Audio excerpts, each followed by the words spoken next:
mu njogera ennyangu oyinza okugamba nti abavuganya ku kifo ky'omubaka wa paalamenti nga baagala okukwatira ekibiina kya NRM bendera bagenda kusulanga emitima gye beewanise. Bano olunaku lw'enkya bakuvuganya okulaba ani anaakwatira ekibiina bendera. Ffe nga NTV tusazeewo amakanda tugasimbe mu disitulikiti y'e Ssembabule. Disitulikiti eno erimu constituencies 5 okuli ey'omubaka omukyala, Mawogola West, Mawogola South, Mawogola North ne Lwemiyaga County. Mu kwenja akalulu kakamyufu mu disitulikiti eno embiranye erabikidde nnyo mu kitundu ky'e Lwemiyaga nga bavuganya bali bataano kyokka ng'okusika omuguwa kubadde nnyo wakati wa Theodore Ssekikubo omubaka aliyo mu kiseera kino ssaako ne munnamagye yawummula Brigadier Emmanuel Rashande kuno nga kwatuuka n'okufiiramu omuntu. Oluvannyuma lw'emivuyo egize girabikira mu kwenja akalulu kakamyufu mu disitulikiti eno naddala mu kitundu ky'e Lwemiyaga olwaleero wabaddewo ensinkano y'ab'ebyokwerinda mu disitulikiti eno okusala amagezi butya bwe bakuuma emirembe olunaku olw'enkya. Akulira ebyokwerinda mu disitulikiti eno ate nga ye mubaka wa pulezidenti mu disitulikiti y'emu John Francis Kagayi akakasizza abantu b'e Ssembabule nti okulonda kwa kutambula mu mirembe. Naye nga tewali ensonga n'emu egenda kuddamu kukanga munnayuganda oba munnassembabule. So ekikulu kyenjagala okubakuutirira nti ebintu bingi biyita ku social medias.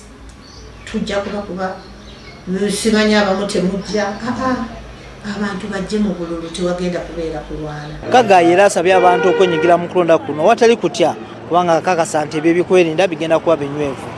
Buli muntu musaba nga njogera na mu kamera nga zindaba simba ku candidate of your choice naye okusingira ddala ku candidate wa choice yo ate ajja kuwanguza maaso wali kuba kano sikeeka enkomeredde akala. Eggulire lino ab'ebyokwerinda naddala poliisi basibye beetala oba okulawuna ebitundu eby'enjawulo mu kitundu ky'e Lwemiyaga kyokka tukakasiddwa nti poliisi yegenda okubeera ensaale mu kukuuma emirembe olunaku olw'enkya.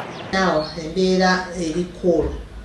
Fenga District Security Committee tumaze meeting tutandise okutegeka deployment plan eya buli constituency era tujja kufuna abakuumaddembe ebika byonna bye tunaaba tufunye nga batuwa poliisi yegenda okuliidinga ye lead agency mu kulonda kuno. Abantu bwe balabamu nti batulabyemu aw'amagye tulabyemu owa prison twabeeyazise nabo tibakyekanga ekyo wabula tuli kulaba nga emirembe gikola ki gibeera mu nteeko. Otujjidde ku mpewo ng'ebikozesebwa mu kulonda tebinaba kutuuka ku kitebe kya NRM mu disitulikiti eno. Kyokka olunaku lw'eggulu akulira ebyokulonda mu NRM Dr. Tango Doi yakakasizza nga bino bwe bijja okutuuka mu budde.